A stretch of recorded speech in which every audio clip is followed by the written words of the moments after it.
I'm Margaret Brennan in Washington, and this week on Face the Nation, Iran launches a massive retaliatory attack on Israel. Will it lead to a major escalation of conflict in the region? Overnight, Iran launched its first ever direct attack on Israel. Most of the hundreds of drones and missiles were shot down by Israeli defense systems and its allies, including the U.S., in a powerful show of international support. But how? And will Israel respond?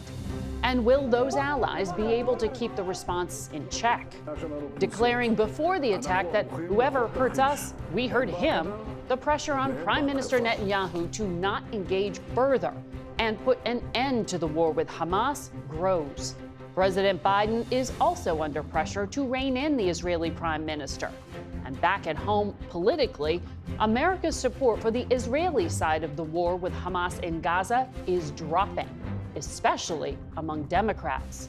We'll have the latest news and tell you why what happens next is crucial to the security of the Mideast and the perception of the U.S. leadership around the world. It's all just ahead on Face the Nation.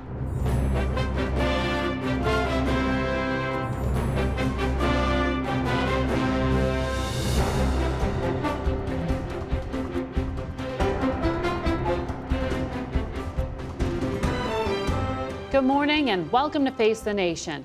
As we come on the air, we are learning that the damage from those strikes overnight has been extremely limited. And we are now waiting word or actions from the Israelis about their response. President Biden spoke last night to Prime Minister Netanyahu, and we'll hear more about that in a moment. Here in the U.S., there is increasing political pressure on President Biden on a number of fronts when it comes to doing something to end Israel's 6-month-long war on Hamas in Gaza. Our new CBS News poll, taken before the Iran strikes, show that only a third of Americans approve of President Biden's handling of the conflict. That's down 5 points since February. In fact, within his own party, more Democrats now sympathize, quote, a lot with the Palestinian people. That's a larger number than sympathize a lot with the Israelis. Our Deborah Pata reports from Tel Aviv on the attack and the aftermath. From the north to the south, Israel's powerful air defense systems intercepted more than 300 Iranian drones and missiles with the help of the United States, Jordan, and the UK.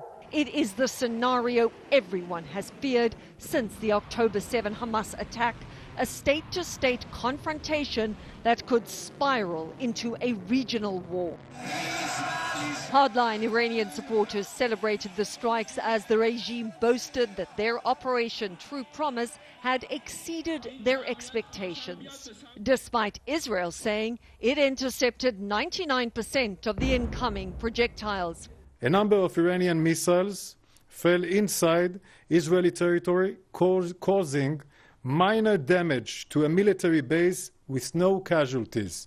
Israel is still weighing up its response, but a former senior Israeli diplomat to the U.S., Alon Pincus, told us President Biden warned Prime Minister Netanyahu last night not to retaliate. My understanding was that Biden told Mr. Netanyahu, if you act against Iran based on this, we will not stand by you.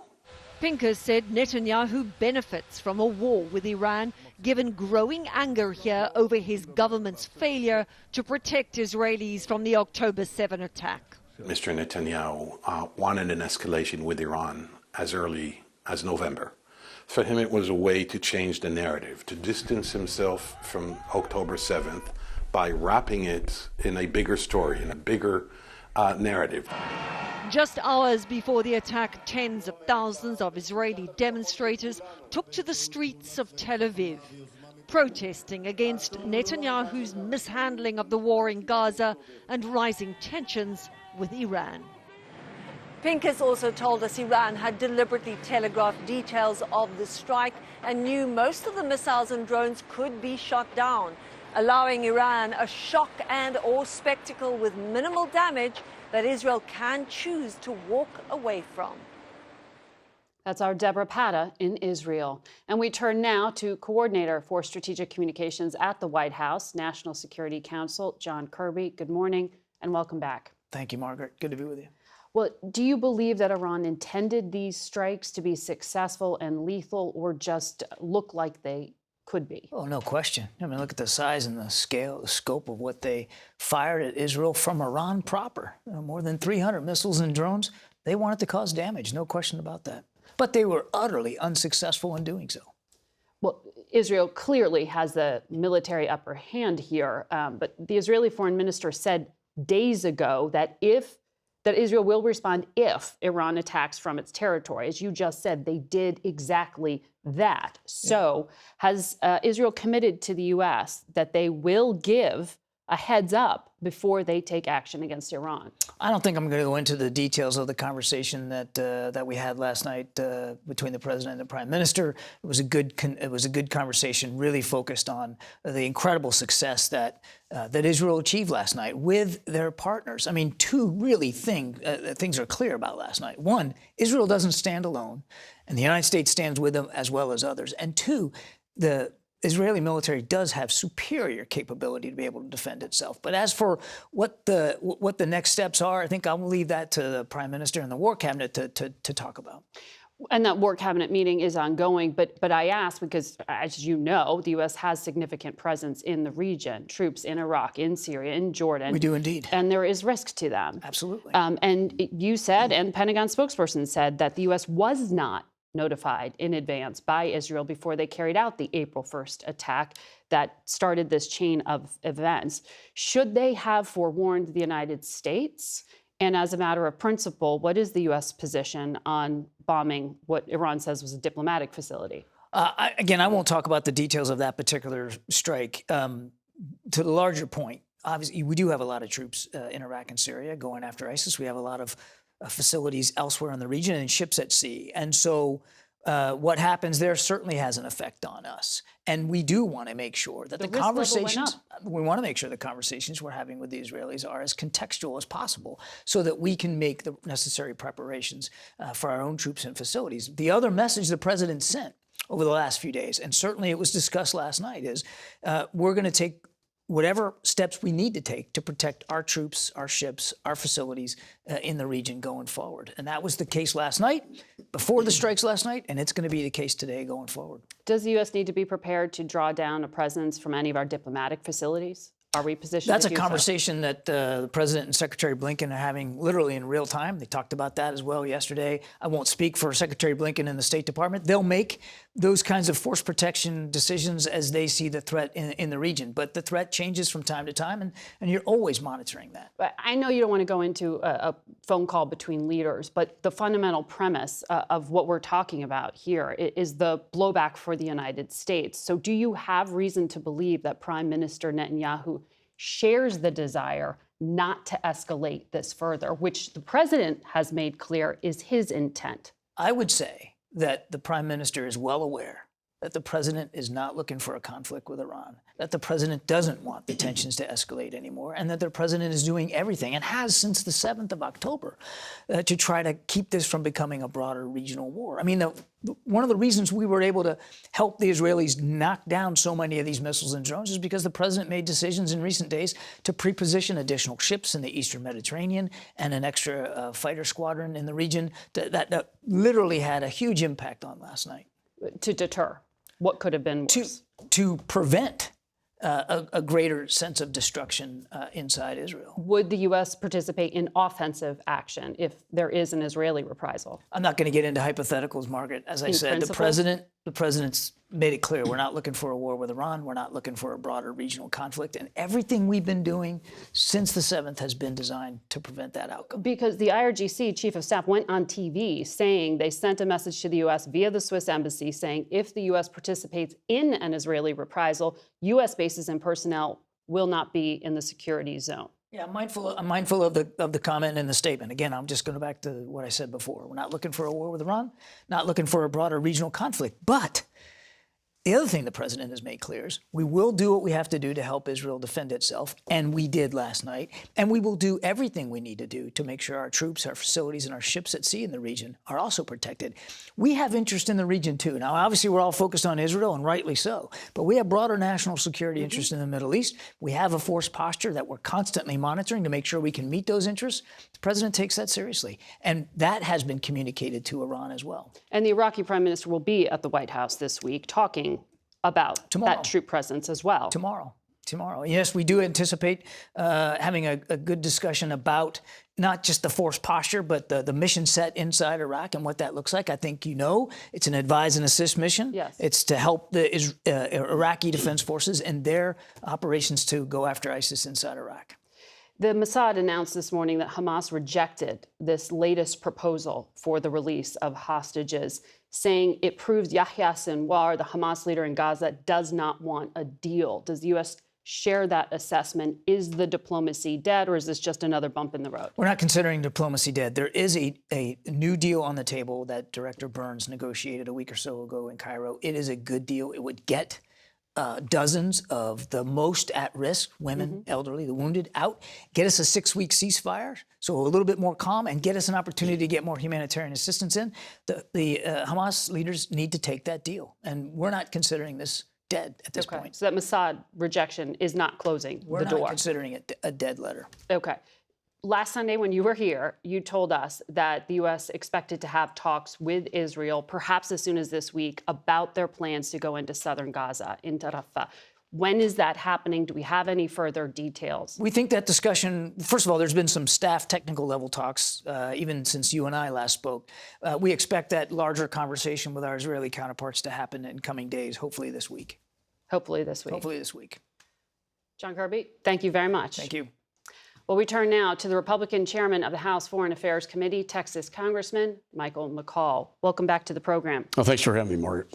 We just heard from Mr. Kirby about the conversations in regard to U.S. personnel in the region. In your role, you have oversight of the State Department and some of these embassies. How concerned are you about the security threats to Americans abroad? And is the U.S. prepared to do an evacuation if needed? You know, we're always concerned, and we don't want escalation in the region. That would be a threat to our troops and our embassies.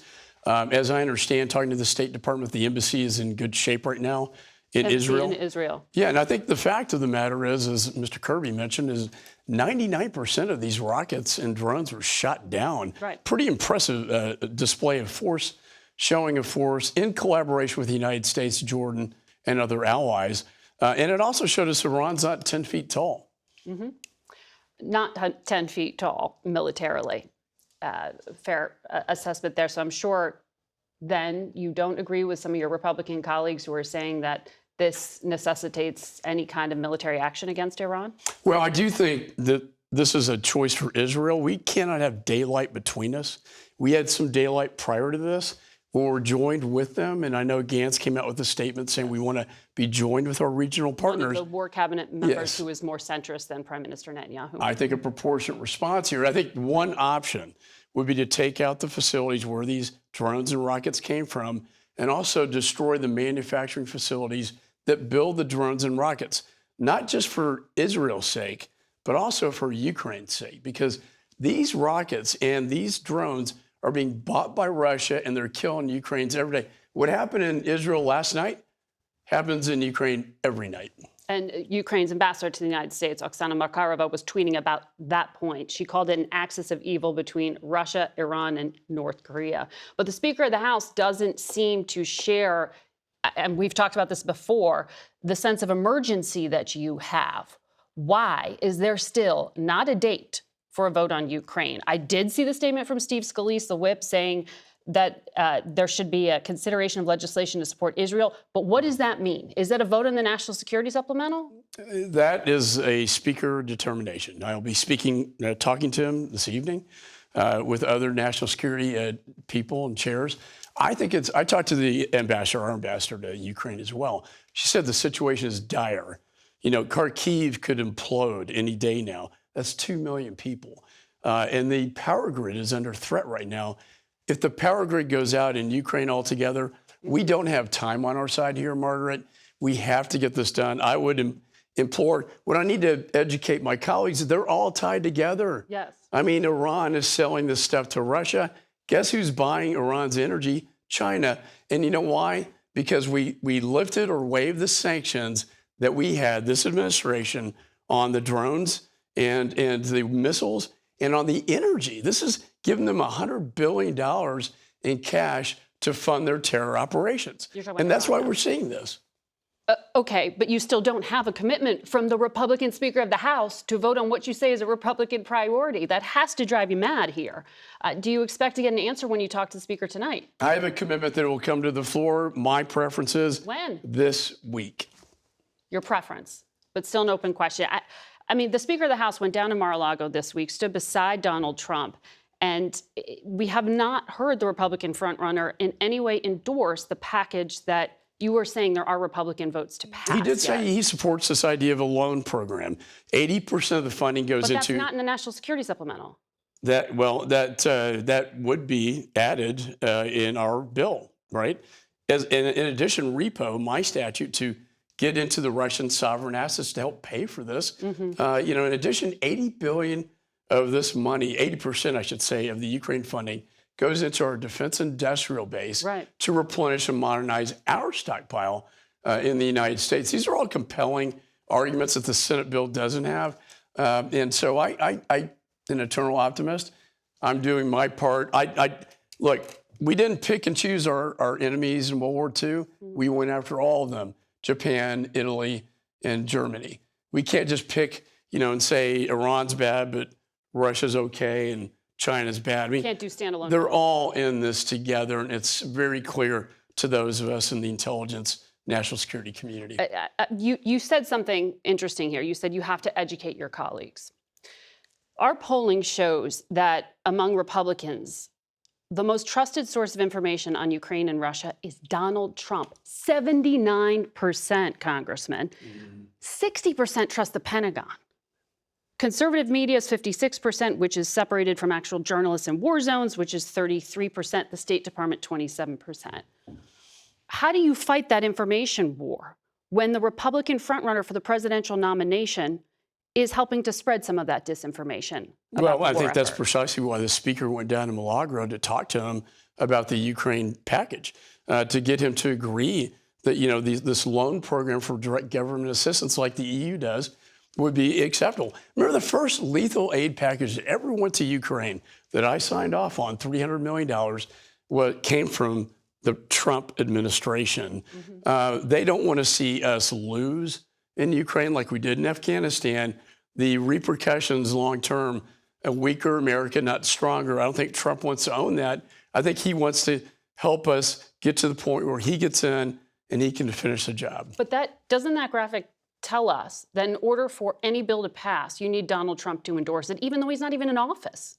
I'll be honest with Margaret, he has tremendous influence over my conference.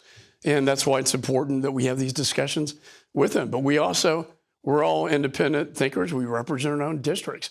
I happen to think that we haven't seen a threat like this since my dad's war of World War II.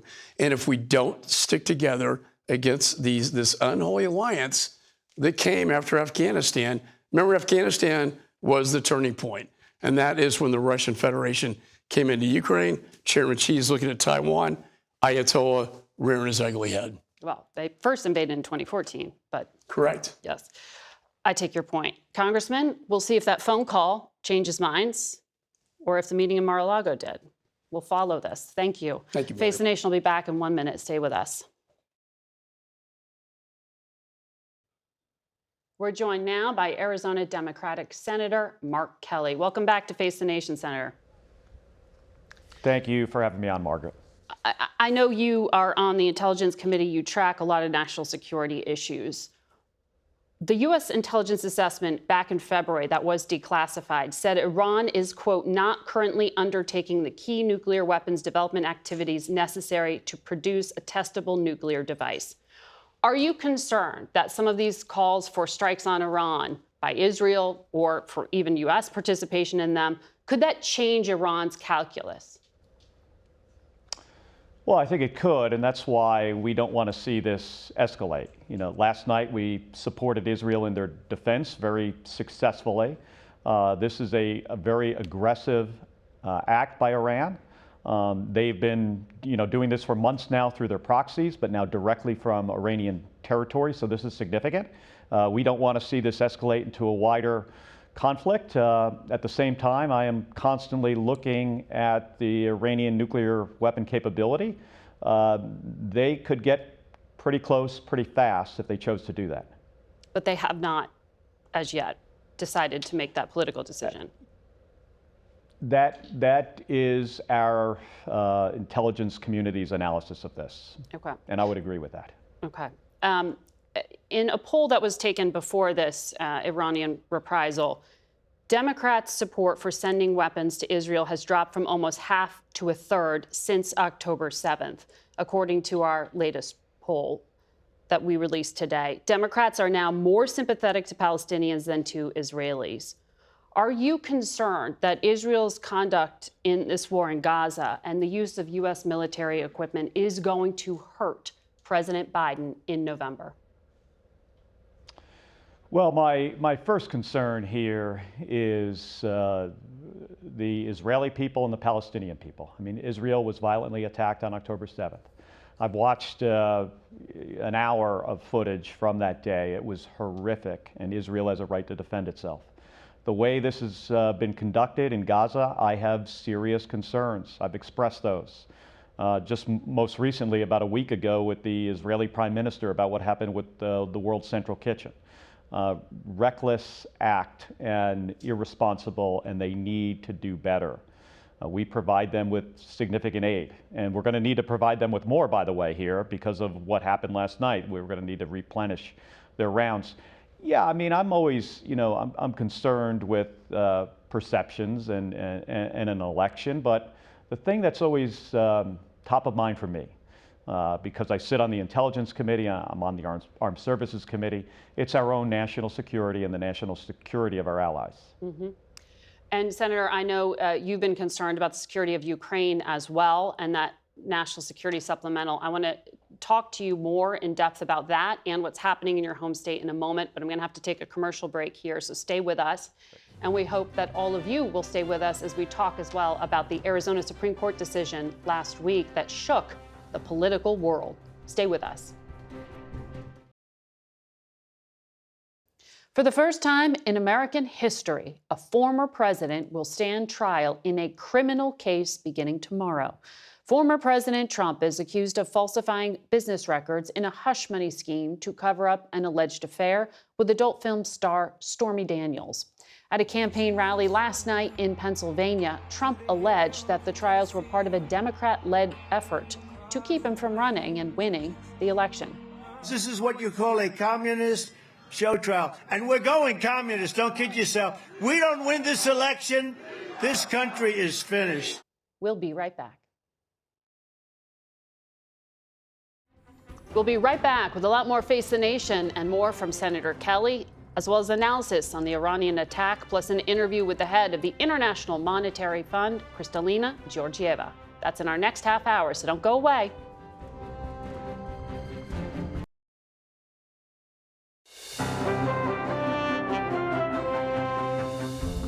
Welcome back to Face the Nation. We are continuing our conversation now with Senator Mark Kelly. Senator, before we leave national security space, I want to ask you about some U.S. intelligence information declassified and shared with reporters this week at the White House that China's surging equipment to Russia for its war with Ukraine, helping Moscow fill gaps in its production cycle, including helping to produce drones and artillery. Why is China using this moment to help Russia with its war in Ukraine?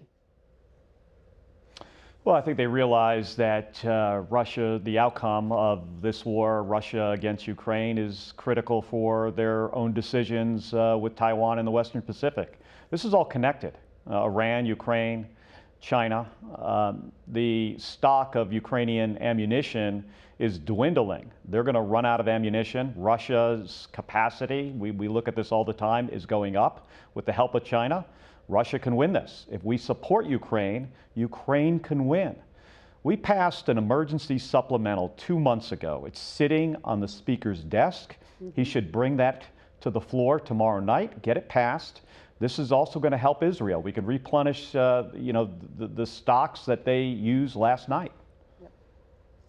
I take your point, Senator, on them all being connected. I want to ask you about what's happening in your home state of Arizona. As you know, the state court ruled an 1864 Civil War era law can take effect that would criminalize abortion. It's on hold at the moment, but this is a live issue. Do you have confidence that your state legislators will take action before it goes into effect? Well, let me start by saying this has been a disaster for women in Arizona. They've lost a fundamental right to abortion, and it's all because of Donald Trump. And our legislature, they tried to fix this a couple days ago. That did not work. We've got to get, we've got a ballot initiative in November to fix this. Donald Trump owns this. He said just yesterday that he broke Roe v. Wade, and because he did that, this enabled our court to bring back this draconian 1864 law to take away this right, send doctors to jail. I mean, to be fair, your Republican state legislators have some agency here, too. They could have done something different. But I take your rhetorical point. They could have, and right, they did not do exactly anything about it. They had the opportunity. But there is that initiative you just mentioned to put on the ballot in November a chance for your state to vote on this particular issue. And it would guarantee abortion access up to viability, which is anywhere between 21 and 24 weeks typically of pregnancy. From a political position, how much is this going to help offset some of the disappointment and exhaustion we're seeing in polling from Democratic voters? Will this issue drive up turnout in a way that benefits the president in your state? Well, my first concern is women in Arizona and their health, and women could die from this 1864 ruling that once again was enabled by the former president. So that's my biggest concern. We're going to have an election in November. I imagine we're going to have large turnout because of this issue. I also want to point out, Margaret, that I don't think this represents who we are in the state of Arizona. This is a moment in time. We're going to get through this. We have an opportunity to fix this in November. Well, we will be watching to see what happens, Senator. Thank you very much for joining us. Thank you. Thank you, Margaret. Today. And we're going to go now to the former commander for U.S. Central Command, General Frank McKenzie, who is also the author of a new book, The Melting Point, available in June. General, welcome back to Face the Nation. Given what you just saw play out in the last 24 hours, I wonder if you think that deterrence has been reestablished. And on the spectrum of options that Iran had before it, how big did it go last night? Well, first of all, good to see you, Margaret. I think this was a big attack by Iran. I think this was as close to a maximum effort as they could generate, and I'll illustrate it in this way. Iran has over 3,000 missiles of various types scattered around the country. They have about 100, probably a little more than that, missiles largely in western Iran that can target Israel. Based on what the Israelis are saying, I believe they fired most of those weapons at Israel. The Israelis obviously were able to intercept most of them. Iran could not replicate last night's attack tonight if they had to. Now, they also use cruise missiles and they use drones to try to present a multi-dimensional problem to the Israelis. It was a maximum effort. Now, the Iranians are going to backtrack and talk about moderation. There was nothing moderate about this attack, and I think John Kirby nailed it precisely when he was talking to you earlier about the nature and scope of the Iranian attack. It was indiscriminate, and it was designed to cause casualties. So we should just consider that as we take a look at it. Now, has deterrence been reset? I think the Israelis performed magnificently with our assistance and the assistance of other nations in the region, including the United Kingdom. And so I think that now the Iranians have to sit back and consider what they considered their most important capability. Their ballistic missiles, their drones, and their cruise missiles have now been employed in a major combat test, and frankly, that test has failed. So I think Israel this morning is now much stronger than they were yesterday, and Iran is relatively weaker than it was yesterday. But now it comes down to political decisions that Israel's leadership will be making. And as you heard John Kirby say, those decisions haven't been made yet on what a reprisal will look like by Israel. Would you advise, if you were in your former role, Israeli leaders to pull back here? How concerned are you about a regional escalation? So I think one of the opportunities for the victor in a major battle that was just fought that Israel won is the opportunity to use restraint. And I would counsel restraint. There will be voices that will urge Israelis to take out the Iranian nuclear program, which I think is a false chimera anyway. But I would argue that if you're going to do something, and they may have to do something, I would be precise, I would be short. The fact of the matter is, Israel can name the price they want to exact. The wide gap between Iranian zealotry and enthusiasm and Israeli competence has now been laid bare for all to see. So the Israelis will be able to do what they want, but sometimes when you're in that position, showing some restraint is the best strategic option that you can take. Chairman McCaul was here and he said, we see now Iran is not 10 feet tall. It sounds like you're saying Israel can shrug this off. I don't think Israel can shrug it off because I think Israel still needs to be concerned about Lebanese Hezbollah up north in Lebanon. They do have the ability to hurt Israel if they come into the fight. Interesting, last night, there was some tactical back and forth in the northern border, but nothing like the volume of fires that LH, Lebanese Hezbollah, could have generated had they wanted to come into the fight. The fact that they did not choose to do so is, I think, very important. It's a very important thing to note because they know and understand what Israel can do to them. I've never viewed the Iranians as being 10 foot tall. I don't think the Israelis have either. I have a healthy respect for at least their enthusiasm and their willingness to undertake things that we saw last night. But now the Iranians have got to sit back and, although they'll never say it publicly, they're going to have to re-examine some of the very basic concepts of the way they've constructed their military. And Lebanese Hezbollah has not entered this conflict to date in a substantial way. I know you've been warning for a while that's the player to watch. You were directly involved in the taking out of IRGC Commander Qasem Soleimani during the Trump administration, and then Iran's retaliation at that time was also viewed as fairly restrained. How concerned should the United States be, though, now in this moment about U.S. personnel and U.S. troop presence in places like Iraq and Syria?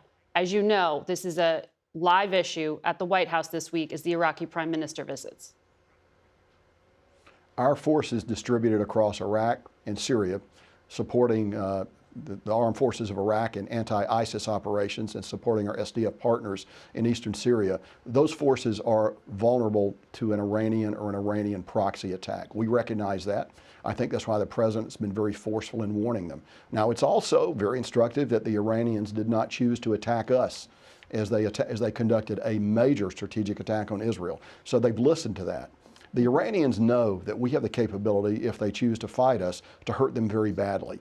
And I think that the Iranians will think long and hard before undertaking attacks against us in the future. If Israel were to respond, would you have suggested targets? What would you expect? Well, the Israelis have a lot to choose from, both inside Iran and outside Iran. My only strategic advice would be, you want to be narrow. You want to make sure that it has a definable beginning and a definable end, and the Iranians know when it's over. But the fact of the matter is, Israel can name its price right now, and that's a very heady position to be in. But it's also a position that calls for exercise of strategic restraint and a view to the long term. And Israel has an opportunity here, I think, to demonstrate that and to seize the diplomatic initiative, really, in an arena where they've struggled to do it over the past few months. We will see if they make that political decision. General, thank you very much for your analysis. We'll be right back.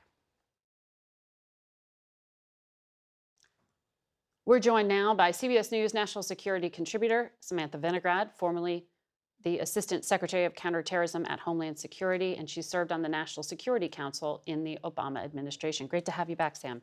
Good to see you. So we're talking about decisions that have to be made at the top of the Israeli government right now. The United States and Israel are still lockstep on defense matters, but we know there's this rift in terms of the choices the Prime Minister has been making lately. There are sources that I speak to within the Biden administration who are concerned about the decision-making Netanyahu is taking on, and sources in the region who say there's a political benefit to war. Did Iran just throw Benjamin Netanyahu a lifeline at a time he's politically embattled at home? Well, I think that when we take a step back and look at how Israel views the threat of Iran, this is an existential threat to the state of Israel, and we cannot forget that. That said, having worked closely with the government of Israel while at the White House, it is true that Benjamin Netanyahu, for a long time, has been staking his political dominance on existential threats to Israel and needing to remain in power. So I do think that the attack against Israel last night will give Benjamin Netanyahu more to hold on to. It is also true, Margaret, that at a moment of such uncertainty for the state of Israel, political paralysis that would arise from early elections, which Netanyahu's largest rival, Benny Gantz, called for, that early elections would create a state of political uncertainty at a time when all resources from Benjamin Netanyahu on down do need to be focused on countering Iran. Gantz has said those would be in September. So early, but not in the middle of the war, essentially. But we'll see what happens and how many wars exist, potentially, right, in the coming months. This is so on edge. I know that in our own polling, we see that half of this country believes the threat of terrorism will increase, not just for Israel, but also for the U.S. because of this ongoing Israeli war with Hamas in Gaza. The FBI director testified this week, saying the number of investigations have escalated since October 7th. These are self-radicalized people. How should Americans at home understand this threat domestically? Well, let's keep in mind what happens overseas often doesn't stay overseas. From a counterterrorism perspective, I was in the room after October 7th. I can tell you that the administration has been deeply focused on really ensuring two things. One, that foreign terrorists don't seek to travel to the homeland to inflict damage here. But more importantly, we know, factually speaking, that terrorist groups in Iran, who's the largest state sponsor of terror in the world, uses these kinds of high-profile events like what we saw last night as mass marketing opportunities. Iran's attack against Israel is a mass marketing opportunity from Iran and its proxies to try to radicalize supporters. We know that terrorist organizations have been using the Israel-Hamas conflict to try to inspire supporters and operatives all around the world to act primarily against places of worship, entities believed to be associated with the state of Israel. And that's why I don't believe that there's a homeland security nexus to what unfolded last night in the homeland at this time, based on the sources that I've been speaking with. However, out of an abundance of caution, the federal government, state and local partners are taking every step possible to ensure that nothing reverberates here. We saw the Homeland Security Advisor in the meeting with the President, Secretary Blinken, Secretary Austin, and others last night. We have seen the New York Police Department, LA Police Department, and others indicate that they are increasing patrols around places of worship. And what we need right now is for law enforcement and intelligence partners to remain vigilant and for members of the community to speak up if they see anything suspicious, because the biggest international terrorism threat facing the homeland right now is individuals inspired by what they're seeing overseas to action. And we know, I mean, the Director of National Intelligence has testified that the Israeli war in Gaza will have a generational impact, potentially on terrorism. And we're seeing in our polling support for Israel's war there dropping.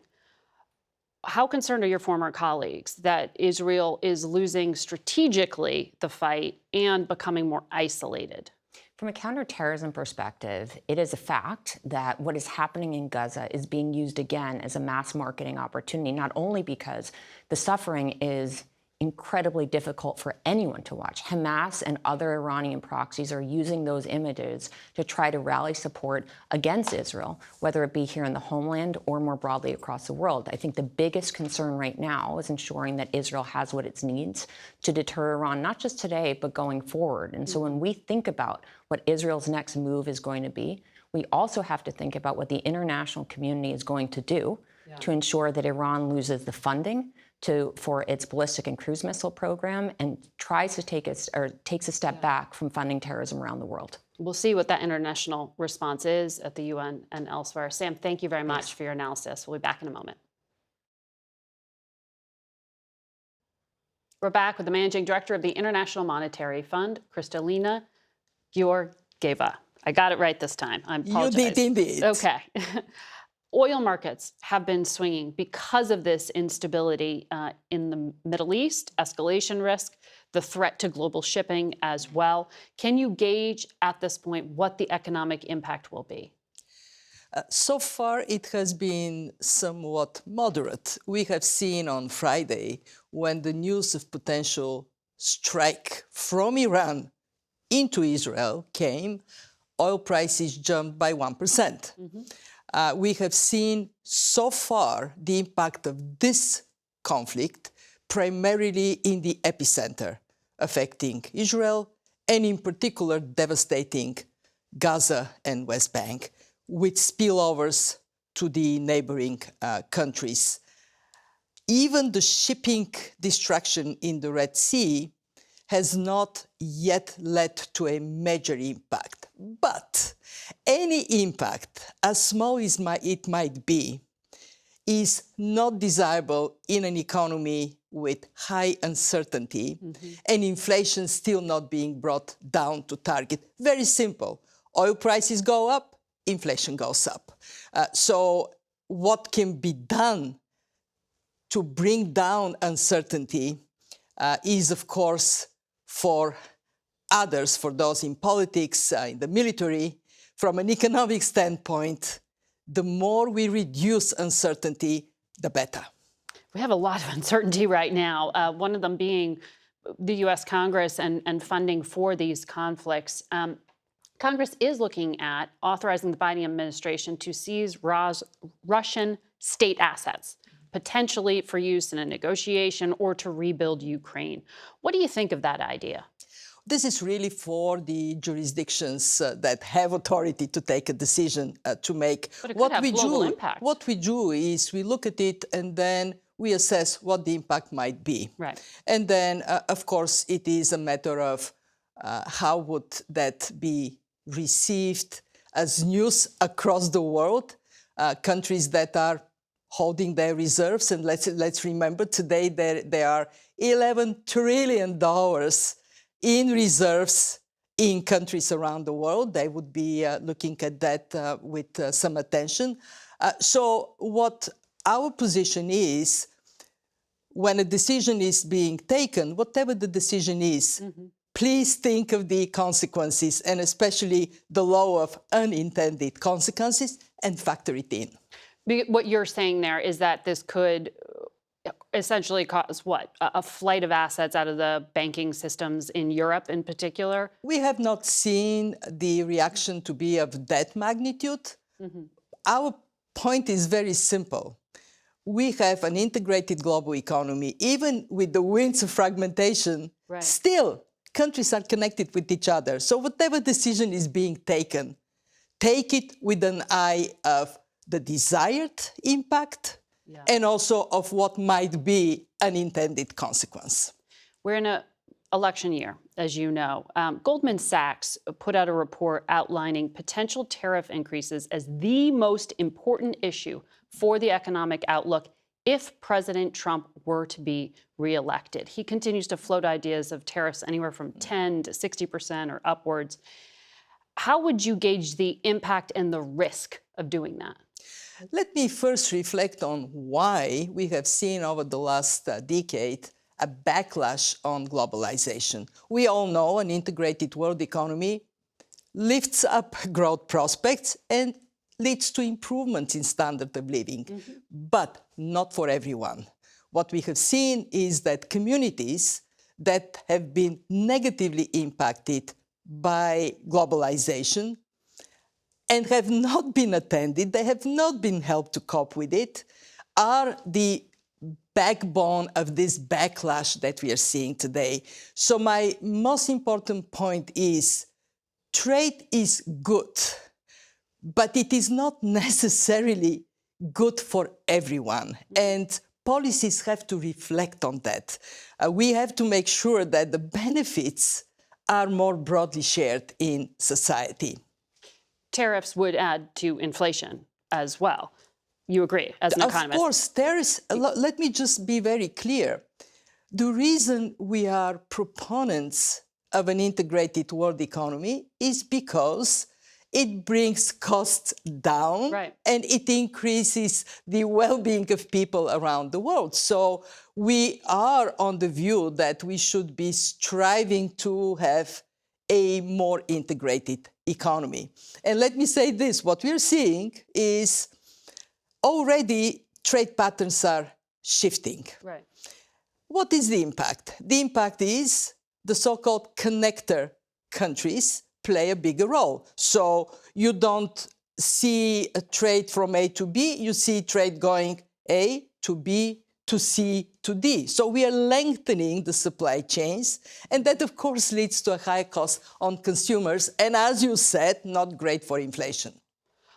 Well, you have a lot of work ahead of you in this second term. You were just re-elected too. Congratulations on that. Thank you. And thank you for Margaret. joining us. We will be right back. That's going to be it for us today. Thank you all for watching. Until next week. For Face the Nation, I'm Margaret Brennan.